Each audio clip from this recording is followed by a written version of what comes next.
Dans cette vidéo, nous allons voir comment faire pour que votre présentation PowerPoint ressemble à un site internet.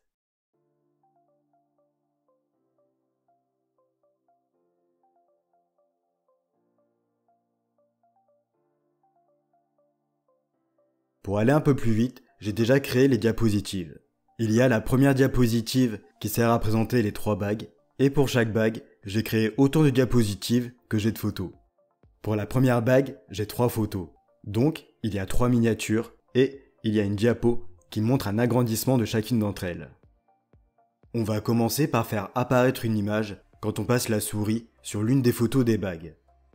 Pour ça, on va copier-coller la première diapositive autant de fois qu'il y a de bagues, en faisant CTRL-C, CTRL-V.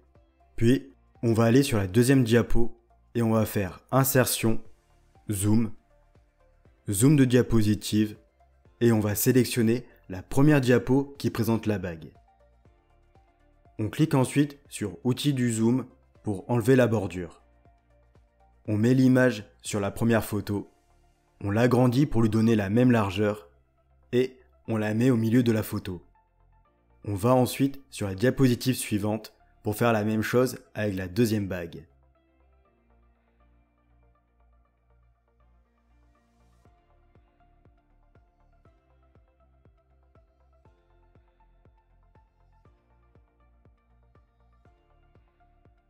Et on va sur la 4e diapo pour faire la même chose avec la dernière bague.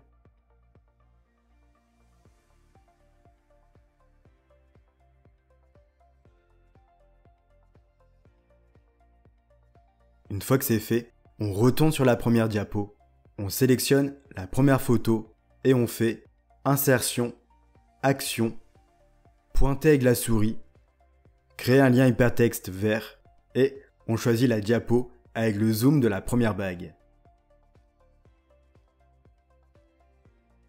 On fait la même chose pour les autres photos.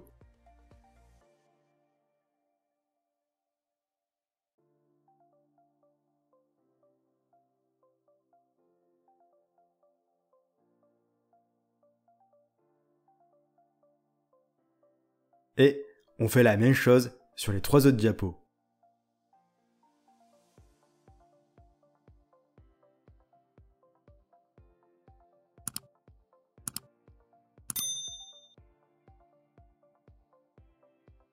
Si on vérifie, on a bien nos images qui apparaissent et on a bien notre effet de zoom.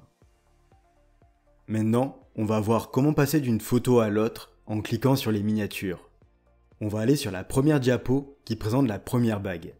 On sélectionne la deuxième miniature et on va dans Insertion, Action, on reste dans l'onglet Cliquer avec la souris.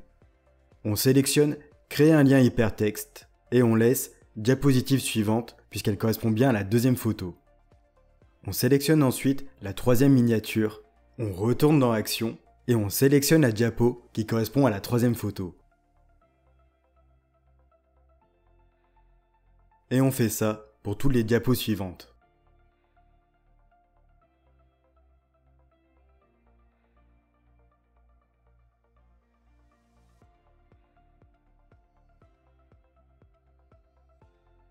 Une fois que c'est fait, pour que le passage d'une photo à l'autre soit plus beau, on va sélectionner toutes ces diapos et on va aller dans Transition, Fondu et on va laisser la durée à 70. Maintenant, il ne reste plus qu'à créer un lien pour qu'on puisse revenir sur la première diapo. Pour ça, on sélectionne la photo, on retourne dans Action, on reste sur Cliquer avec la souris et on sélectionne la première diapositive. Et on va faire ça pour toutes les diapos suivantes.